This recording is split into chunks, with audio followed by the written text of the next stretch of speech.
Strap in and be prepared. Maybe I'll learn from your failures. That is what you could do. Yeah. Interesting guests. Kelly Graves, Mike Parker, Josh Pate, George Ricer, Ryan Lee, Yogi Roth, who said that Justin and I are smart. Sharp opinions. I think Dan Lanning sitting in his office going, you know what, fine, give us the toughest road to win the national championship. That's what it should be. Oregon State in their baseball program is still operating from a position of strength, even if they're independent. But here they are in the College World Series. And some smiles. It's iconic. We're not keeping score, but maybe we're keeping score. The fastest 60 minutes in sports is on the air. It's Danny Havel. When I wake up every morning, I say to myself, what can I do to make Baby J's life better today? Justin Grossweiner. Have I ever told you, Danny, that growing up I really loved ducks? Danny and Justin starts now on Fox Sports Eugene and Newport. Hello,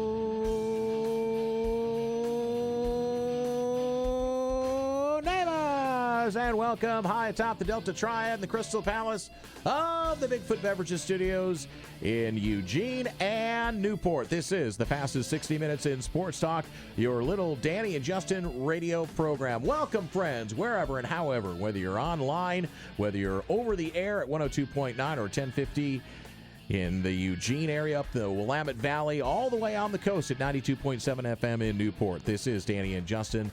The next 60 minutes are ours, and ours only, with you, as we get to talk a little sports, have some fun along the way. And if you don't catch us live, you can always pod us everywhere. Apple, Spotify, Amazon, Podcast Index, the RSS.com community, also CastBox, Castro, Cast-O-Matic. All these things I haven't heard of before. We're everywhere on the Podverse, in the platforms that you use. You can also follow us on Twitter and Blue Sky, Danny and Justin. You want to lock into us on Twitter. That's the best way to communicate with us as well, especially when we're out at Laurelwood on Thursdays when we do our YouTube show. You can connect to us on X, or Twitter as we call it, and ask us a question. We'll read it on the air, and we'll answer it on the air. Might not be the answer you want, but we'll answer it on the air. I'm Danny Havel. Right over there is my tag team partner, Justin Grossweiner. We call him Baby J. What up, boy? Well, I had something really weird happen to me this weekend that I forgot to tell you about, and I wanted to bring it up on the show and get your reaction. Is this how we're going to start today? Do you want to start it this way? Well, you're the one that knows what you're going to say next. It's just more odd. It's not like off-putting. That's fine. Okay. So because is this about you said it's about your name? Yeah, so it was really weird. So obviously I have a pretty unique last name. You were teased for your name when you were growing. Well, okay, not of course, but our listeners might not have seen my name written down, but if you see my name written down, you understand. Grossweiner. So I go over to my friend Emery's place this weekend, and we're going to go watch a movie. Okay. And so Here we go. We start up the streaming services, and we pop up Apple TV. Okay. And it pops up, and the first thing I see is it's episode 2 of the show called Stick, which comes out. It came out. Owen Wilson. And Owen Wilson's a producer. I think he's in it. Yeah. And the episode is titled Grossweiner's Law. And so I basically am sitting there going, what the heck is this? And so I asked her, like, what is going on here? And she said, apparently there's a character in the show. Yes. I've watched this show, by the way. I've almost consumed the entire first season. I did, but I was just waiting for you to, consume it. Yes, because Mark Maron's in it. He's great. That is called that is a famous golfer named Grossweiner. Yes, and there's a reference to some rule, or I don't exactly know what the law is, but it's when my name shows up. My last name, it's like the first thing she asked me was, is this a real person? I was like, no, there's definitely nobody I know in my family that's a famous golfer, first of all. Okay. But you cleared that up immediately. Of course not. So, it just was really weird. I don't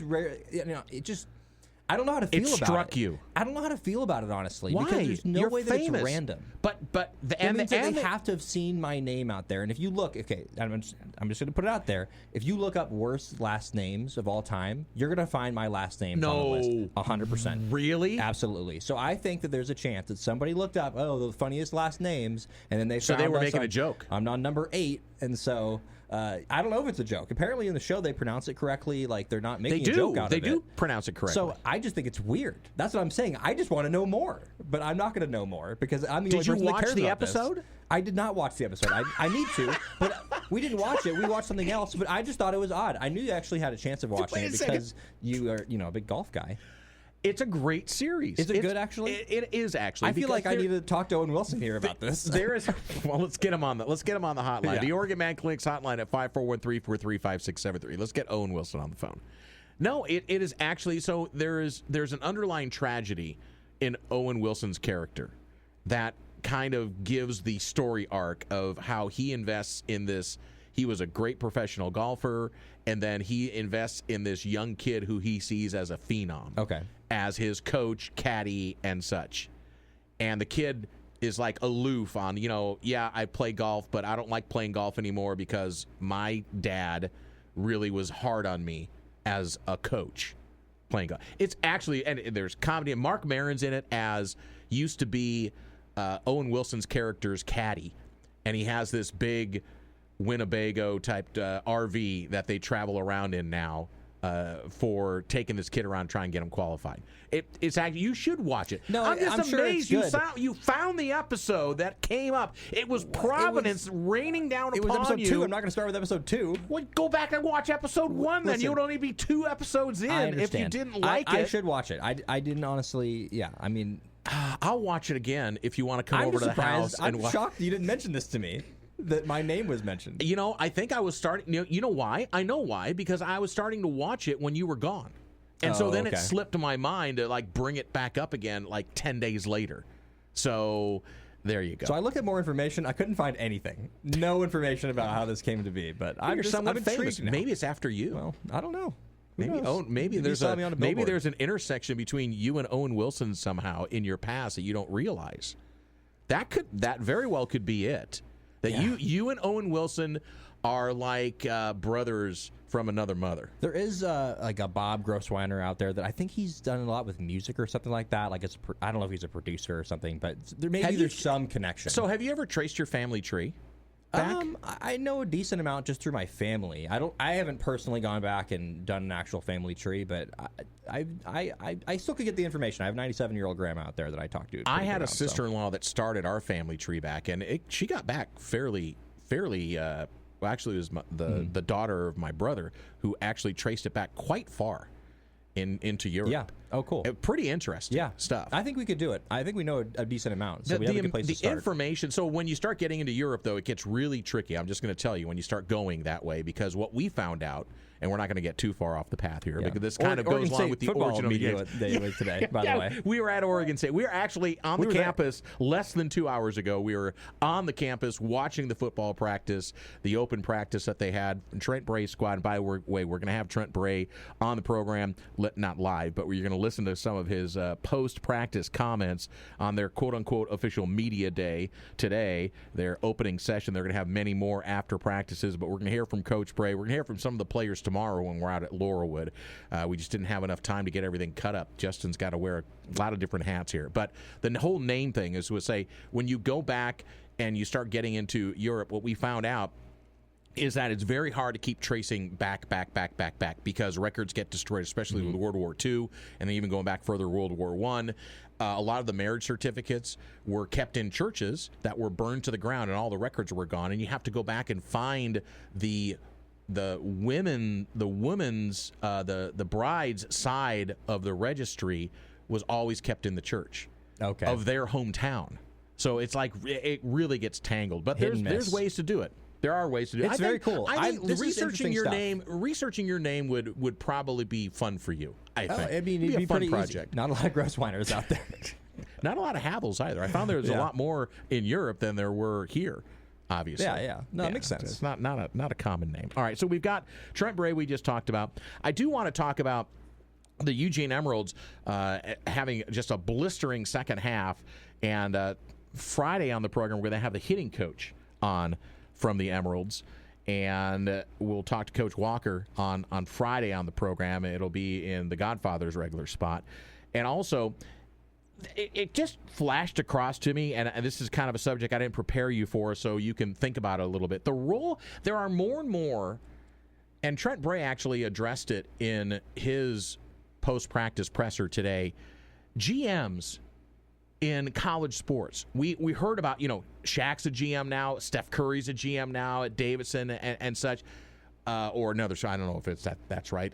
But some honorary type roles, but then there are others that are taking this seriously because there is management of NIL money and the collectives. You need to have a GM type person in college sports. And how do we feel about that? I mean, are we just now finally just taking off all of the shackles and saying college athletics are a business and it needs to be run like a professional franchise? Yeah. Well, I think so. I think you're kind of answering your own question because they simply are having to. I think they've figured out that there's just a lot of work to come. But how do we feel about that? I want to talk about that at the last part of the program. Happening, so I feel I feel like it's inevitable. Okay. Happening is one thing, but then how do we feel about that? Let's do that in the last part of the program. Okay. So Trent Bray coming up. So we'll actually your first impressions, because I have a thought and impression. Maybe we just want to do it right before we have Trent Bray on the program. But I was impressed. One, I hadn't seen the revitalized or reimagined Reser Stadium or whatever they're calling it now. I think it's still Reser Stadium in the Valley Football Complex up there in Corvallis. Beautiful stadium from the outside. Oh, it looks great. The renovations were incredible. Yeah, it looks that they beautiful. did up there. Completely agree. It's very impressive.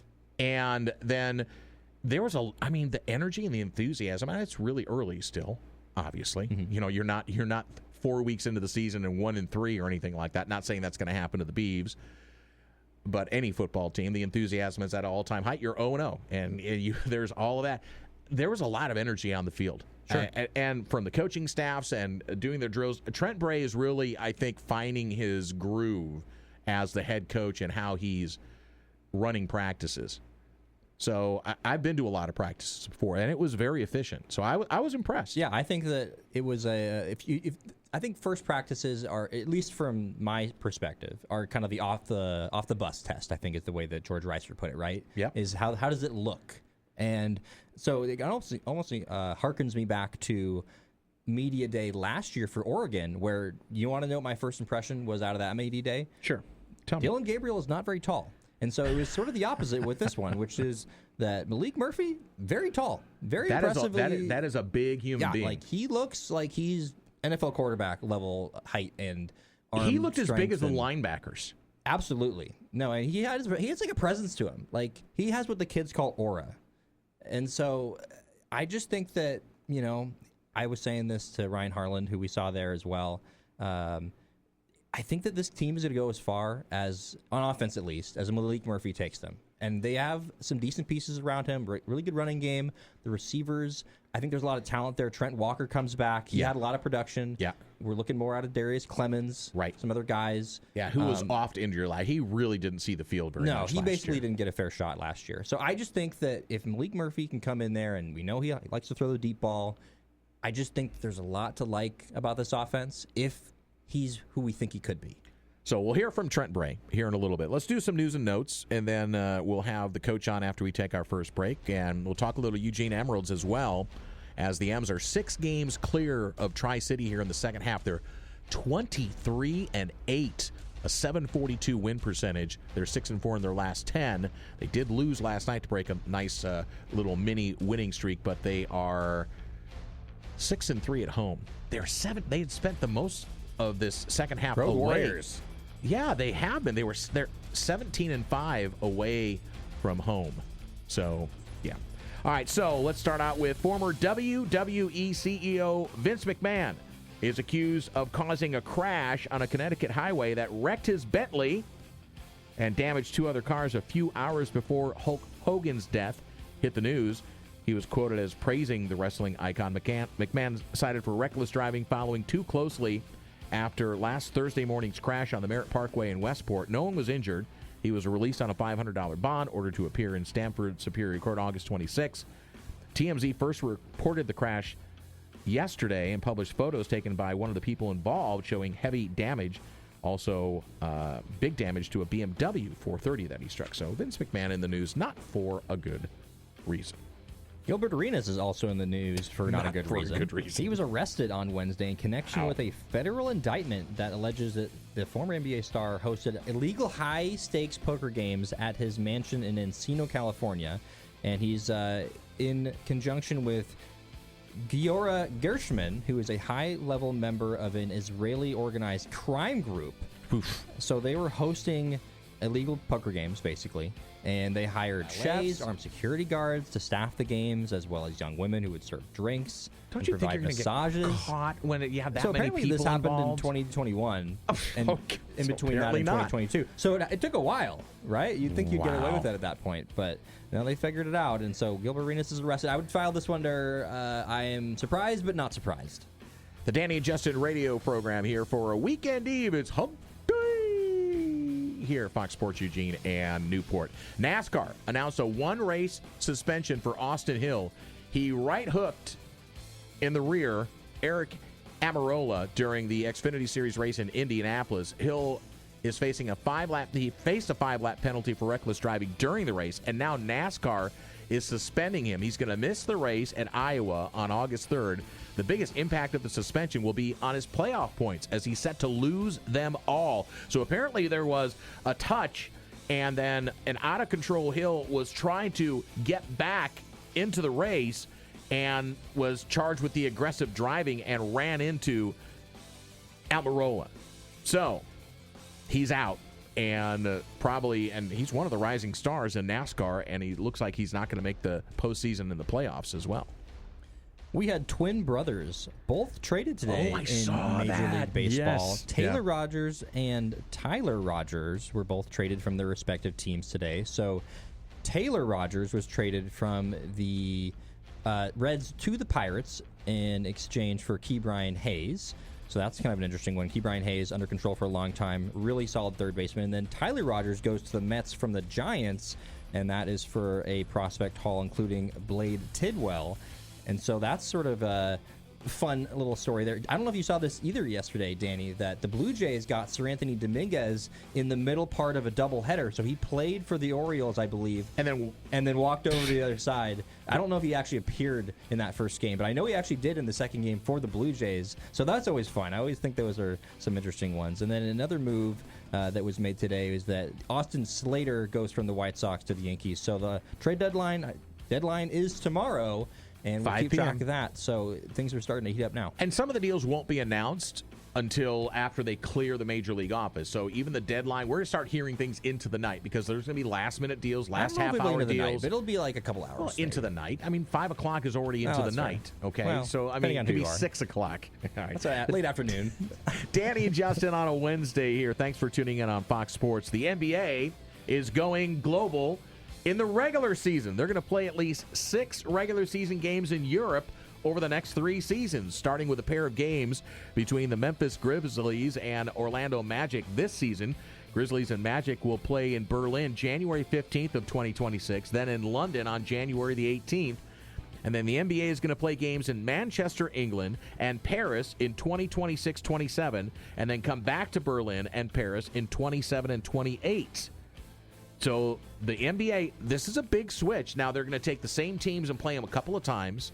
So I guess they're going to try and ease the travel a bit. So what'll be interesting is we've got the first 2 combatants, Grizzlies and Magic, this coming up season. It'll be interesting to see who rolls the dice in the next 2 seasons after this in 26 and 27. I'm not so sure how I feel about regular season games being played out like that. Well, I see how the players, I mean, that's what I'm bargaining saying. this. I mean, man, I think that the preseason games, it makes sense. I think the NBA has done a really good job at making it a global game, but I don't know about this one. Well, we'll see. The NBA is trying to, they saw the NFL do it. Major League Baseball hasn't done it yet. College football is doing it. NFL has a week in between their games. NBA, you don't usually have a week in between games. Well, it's true, and they're pulling East Coast teams that are much closer to Europe. That's true. I mean, it's an 8-hour flight. I mean, yeah, it's a Jet lag. It's a 5.5-hour flight to go from East Coast to West Coast, so it's only another 2 hours basically to get where you're going. Yeah, so yeah, I guess you would know. I mean, it is a global game though. Basketball is for more than any other sport. Basketball is the global game. Besides soccer. Okay, Which the United States isn't really involved United in. States is not as involved in soccer as they keep trying to jumpstart and restart. Well, until our best athletes go there, it just isn't going to be the same. Well, and there'll be a surge when World Cup Might is be a here. surge. When World Cup is here, there'll That's what be they a always surge. say. Well, but it happens though. It does. Are we making the World Cup this year? I don't know. Do you know? No. Okay, then don't ask me the question unless you already know the answer. Danny and Justin here for a Wednesday. When we come back, Coach Trent Bray had some interesting comments about what's next for his big quarterback, Malik Murphy. Kai Wallen, the schedule, the last year of the independent schedule for Oregon State as the Pac-12 moves away from the Pac-2 to the Pac-8 again. We'll talk about all those things, and we'll hear from the coach when we come back. Danny and Justin, Fox Sports Eugene and Newport. All right, a couple of shout-outs as we come off of break. First to P1 Blaine Liberator, the head coach of the Thurston High School boys basketball program, who chimed in during our last little World Cup commentary heading to break. So since the U.S. is hosting the World Cup, they're automatically in to answer. And we both shook our heads. Yeah, we should have known we're this. Idiots. We're knuckleheads. But Blaine Liberator, thank you, buddy. P1, Blaine, attaboy. Keep listening, keep rolling down the road, and keep helping us out so we don't sound as silly as we normally do. And second shout out, I finally got my hair cut yesterday. Finally. So Amber's Barbershop on 17th Street, right off. You're hiding it underneath the hat right now. I know, because my hair's a little bit askew because I got up a little bit later this morning and I had an early meeting, and then you came over, and then we went up to Corvallis. Yes, we did. So yeah, I hatted it today. So when I get back home, I'll do the do right. But Alicia, my stylist, barber, she's a stylist.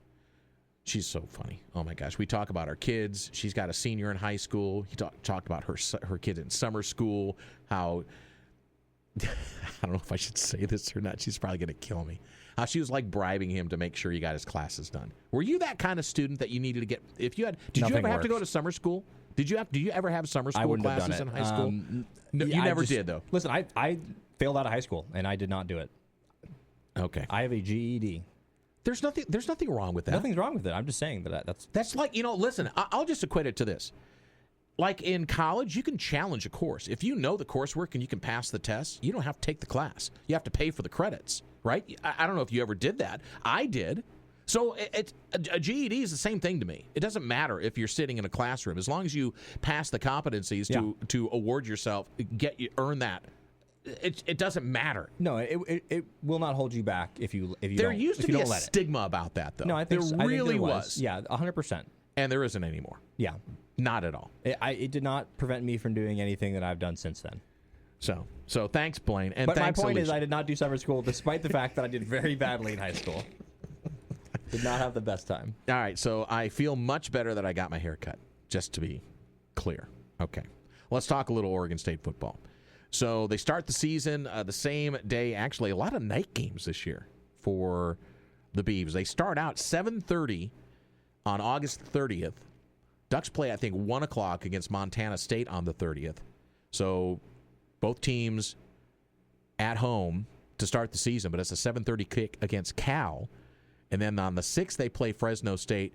They play at Texas Tech on the 13th of September. And then on the 20th, they're here against the Ducks in the Civil War. So we were up there at practice today. Fairly warm. That was one thing that I did notice. It was toasty up there in Corvallis.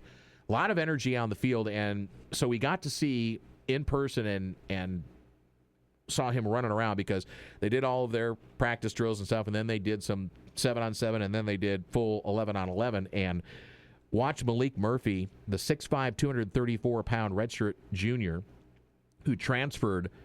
He was at Texas and then at Duke. Never really saw the field at Texas, but he certainly did at Duke from Inglewood, California. First of all, is a massive human being. Secondly, moves very well. Third, throws a tight ball. And he's a big arm. And I'll just say, this is a talent. If you're a Beaver fan, you are going to keep him healthy. You're going to love what you see in this kid. Yeah, you can get behind this, right? If you want to bring somebody in, you want to bring someone in that has the traits that you could sit there and go, well, there's definitely some untapped potential here. And I think that when you see Malik Murphy, you kind of think, okay, untapped potential. It's not too dissimilar to when they brought in DJ Uiagalelei a couple of years ago. And they're very different types of players. Absolutely, I think it's the same kind of idea of you bring in a guy who's really physically talented and kind of just still needs to put it together a little bit. And they had some success with DJU. He did a lot better for Oregon State than he did for Florida State. And obviously different head coach, sort of different situation. Wildly different situation altogether. But I do think that the point stands of you're bringing in a very talented guy, and it's about him sort of learning. And this fall camp's going to be very important to get all the chemistry going with these guys. So it'll be interesting to watch. And Murphy's a dual threat as well. He doesn't run a ton, but has good mobility. He can get out of the pocket. He can move the pocket around. But when he wants to go, he's not slight, so he can take on that middle of that defense without. Again, I'll just say, 6'5", 234 pounds. That's bigger than some of the linebackers he's going to be going up against. It is, even on his own team. So it'll be interesting to see how the offense under Ryan Gunderson the second year comes about. They have a pretty big offense. If you just look at their positions, they have a couple small receivers, but Darius Clemens has certainly got some size and some strength. Really big tight ends, really big quarterback, the offensive line. I mean, they've certainly got a type, I think, here right now. So let's hear from Coach Trent Bray, and basically, as he comes out of practice, he says, knowledge is king. There is a plan. There is a purpose with this Beaver team. No, there's no question. It's definitely more comforting. One, we love our schedule, the strength of our schedule, who we're playing. We're excited about that, but then also knowing our future in the Pac-12 moving forward is exciting for our guys and gives us stability, recruiting, and retaining our own guys. So that schedule is interesting, Justin, because they do play Washington State twice. Very odd. In fact, I was trying to search my memory banks, and I don't think I've ever heard of, in the regular season, taking championship games out of the mix, obviously, where teams would repeat, that you would play the same team twice in the same year. Now, it happened, obviously, again, in the postseason, in bowl games and in playoffs, but in the regular season, near the back end of the schedule, they play Washington State twice. And it's just because they needed to fill in games because they're both playing independent schedules. Right, and so there were scheduling issues. I think Washington State, in those old cartoons when you have somebody that runs off of a cliff edge and they're for about a second running on nothing, but they're still making some headway, and then all of a sudden it just drops out underneath them and they fall. I think that's Washington State this year because they've had a really good head coach, which got hired by another school in Wake Forest. They also had John Mateer, who was going to start for Oklahoma this year and has certainly been in some Heisman conversations. So I think that Washington State is a team that maybe usually you would look at that 2 games, and I have never heard of anything like this either, but you could usually look at it and say, well, they're going to split them, home and home, right? But I don't know. You might be able to win both of these ones. Certainly there's some familiarity between these two teams, but I think that the Beavers right now had what Washington State's going through last year, and they've been able to now move forward from it a little bit. I think this is a big reset year for Washington State because I'm not saying that they were in a perfect situation, but comparatively to the Oregon State situation in terms of their roster, I think they had it pretty good. And now I think Oregon State's recovering a little bit while Washington State is sort of falling back. We'll talk more about the schedule, and Coach Bray will talk specifically about the schedule a little bit later on in our program. So, and by the way, because I want to talk about the first 5 games. I touched on it a few days ago, but we're going to talk more about those first 5 games for the Beavers, which kind of set the tone, I think, for the rest of the season. So Coach Bray talks about, and we just discussed Malik Murphy, and obviously this is the big offseason signing as a transfer coming from Duke. Big arm quarterback. He's a redshirt junior, and with Ryan Gunderson at the helm as the offensive coordinator, I think Coach Bray knows that he's got a quarterback that can take the Beavers to the next level. Yeah, I think he's way more comfortable with the offense, having gone through spring, and really that's what it is for him. He's got all the physical ability to get it done, and now it's just running those plays over and over, doing those reads over and over so he's sharp by the time we line up against Cal. So what's interesting as well, and you touched on the weapons that Murphy's going to be able to surround with, I think there's going to be a lot of emphasis on the tight ends. I can actually see Oregon State going double tight end, and they've got Anthony Hankerson in the backfield, who was beat up near the end of the year because he needed to take more of the snaps as they went through the season because of injuries, just depleted the Oregon State offense, and they were in kind of disarray in the last half of the year. And the tipping point, obviously, was the Nevada-Reno game, where that game actually changed their season. When they lost that game on the road, that really tipped the balance of the season against them into the balance of the rest of that regular season, which they could have been bowl eligible if they would have won that game. That Nevada game was just... It was an anomaly, it was a tough game for them. So that recovering from that was hard. And then there was, disjointment in the quarterback position with McCoy and I think they finally figured it out at the end. Gulbranson, and then so they did. But I think Murphy that's their centerpiece. 100%. It's totally different this year. So, and there's no question. One other thing too is there's no question he's the guy. I mean, he's coming in. Obviously, you got this big NIL deal. There's no sort of it's a competition, and I don't mind the fact this is a Dylan Gabriel or a Bo Nix coming into the program. And you definitely have a leadership type of position there when you have a guy that's like that. And he looks like it on the field. He 100%. Looks like he's commanding it and directing the offense. So let's move to the other side of the football and another transfer. And I'll just tip the hat to Coach Bray and his staff. They went out into the portal and they were very selective and targeted on who they were bringing in. And here's a kid, Kai Wallen, who's a Nebraska transfer. He's 6'5", 250, plays outside linebacker. And he has accelerated within the program and learning the defense for the Beavers. Yeah, I just really like what he's done. So he had a great spring ball, and then he followed it up with a really good summer of putting on mass. Weight, but good weight, muscle mass, and he just gives us a long, athletic body on the edge that can rush the passer, which was something we need to improve on from a year ago. Yeah, the defense last year, I mean, I'll just say disappointing is probably a word that comes to mind. I'm sure there's other adjectives people could use to describe it, but the defense let them down on more than one occasion, and then all of a sudden they would stiffen up for stretches, but the offense could never keep up and honestly, to give a little shade to the defense, they were on the field a lot because the offense was so disjointed. And so they were playing probably 65% of the game on the field. Right. And any defense is going to wear down if they're on the field that much. The injuries. I mean, you got to talk about just the bodies that they lost. I mean, 6 defensive linemen, and they're, starting guys that just shouldn't be starting. They're not intending to start. And so that's what happened. 7 sacks, though. I mean, 7 sacks all season long last year. It doesn't cut it. Dead last in FBS. It's just not going to get done. And I think that they're all aware of that. I'm sure they would say the same thing. But clearly, you're going to have to bring in some talent to address some of those things. And I think a guy like Kai Wallen's a good bet, right? Coming from a Big Ten program. Yeah, the stats are not sparkling. No, it doesn't matter. It's half a career sack. You're not looking at that. You're looking at what. This is another thing sports you can do fans within the system. You have to look at what they're going to do going forward. Yeah. You can't sit there and look at what they did in the past, and you could go, well, he only had half a sack in his career. But it doesn't really matter because you get them for the future part of their career. It's just like free agents in any other sport. You're not signing them for what they've done. You're signing them for what they will do.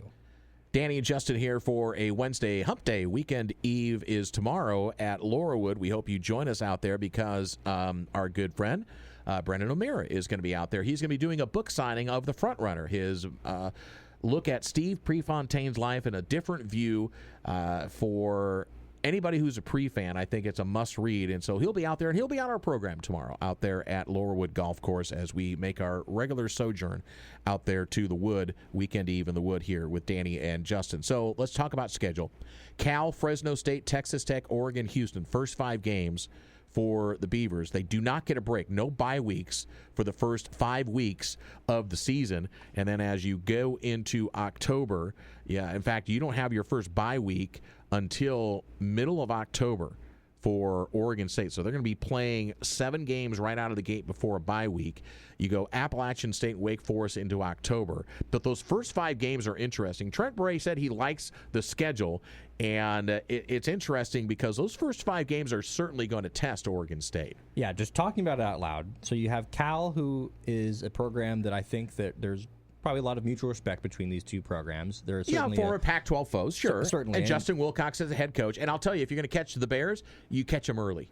But I think you could maybe say the same thing about this Oregon State team, which is the thing. And I don't really know how much we know how good Cal is. They lost a lot of guys. Jaden Ott's not going to be back. Fernando Mendoza transferred to Indiana. So they're certainly going to be a team that's in a little bit of a flux. But we like Justin Wilcox as a head coach. So I'm certainly, I wouldn't say optimistic, but I think that they are going to put together a team. It'll be a fascinating matchup under the lights at Research. 100%. And then you got Fresno State, always the team that's at least bordering around the top 25. Where I think it gets really interesting, obviously, is against Texas Tech. That's a place on the road. It's very hard to win.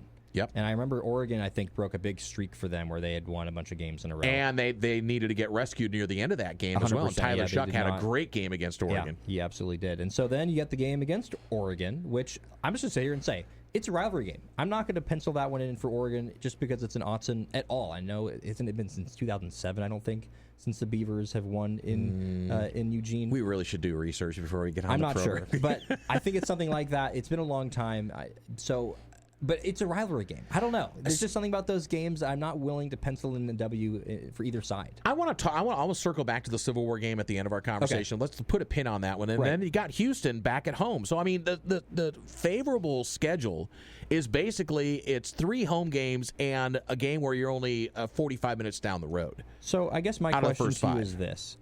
What is your goal if you're Oregon State? 3-2. Your minimum goal? That's what you really want? Do you think you're all right if you go 2-3 though? I think what if you win the first 2 and then you lose the next 3? You give yourself that'd be pretty reasonable, right? But you give yourself less opportunity to get to 8 wins if you go 2-3. Well, then you got App State. I think you feel pretty good about that. I think that's a win. I think Wake Forest is a win as well. Lafayette. That seems like a that should good be game. a win. And you get Washington State at home.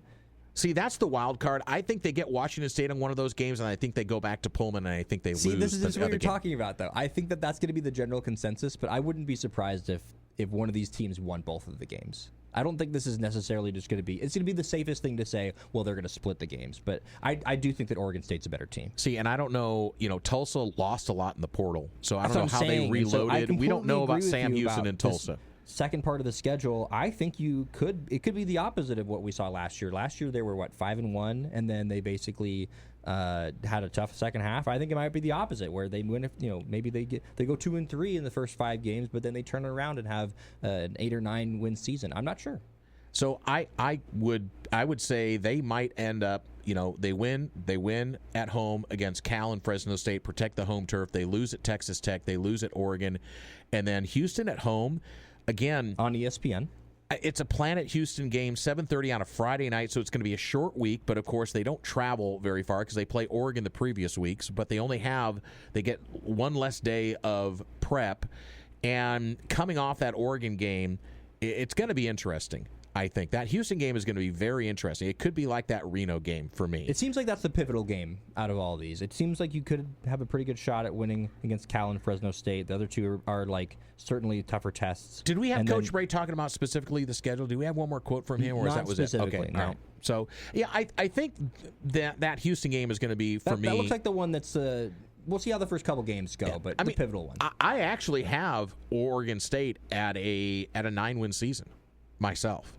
I have it, so that's why I said I think 3-2 on those first 5, and then they can go 6-1 the rest of the year. I believe it. So I don't think that's like that. I don't think that's out of the realm of possibility. I think 9-3 is going to be a. They're not playing in a championship game, so that's going to be their regular season. That's where they're going to have to sit on. They'll go to a decent bowl, probably end up like at the Sun Bowl, or they'll be close to New Year's Day. They'll be between Christmas and New Year's Day is where you want to be if you're in a bowl game. Listen, they got to build. You got to start somewhere. Start there. And then what I'm going to be fascinated by is how they schedule out after this season with the new Pac-12.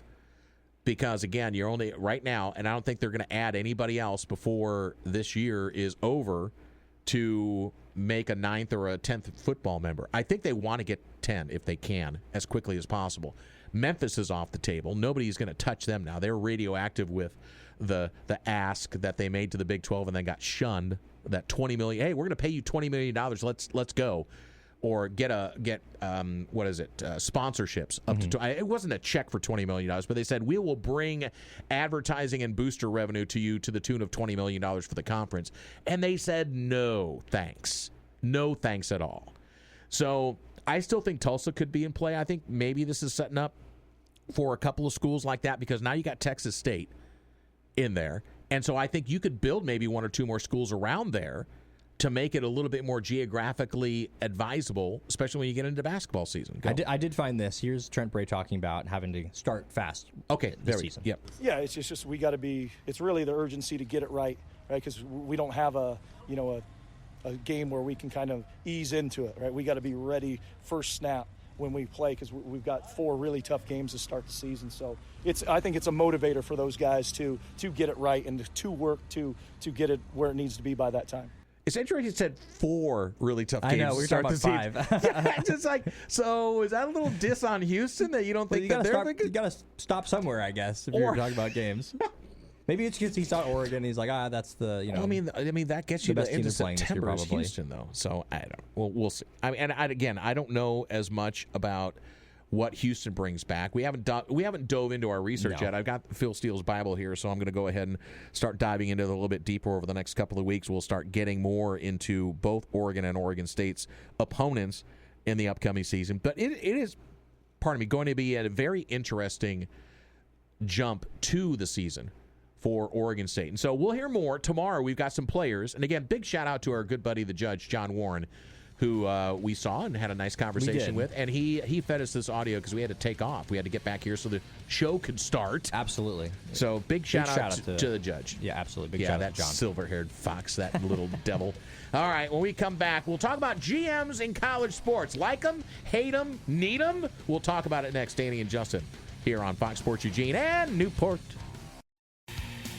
Out at the Laurelwood Golf Course, weekend eve at the Wood. Tomorrow, Justin and I will be there with Brendan O'Meara, who's going to be autographing and, I guess, selling books. The Front Runner, The Life of Steve Prefontaine, a great read. I'm bringing my copy for you to read on the plane when you head up to the wedding thing you're doing. Mm-hmm. You're not getting married, but you're a part of the wedding, right? I'm not getting married. That is correct.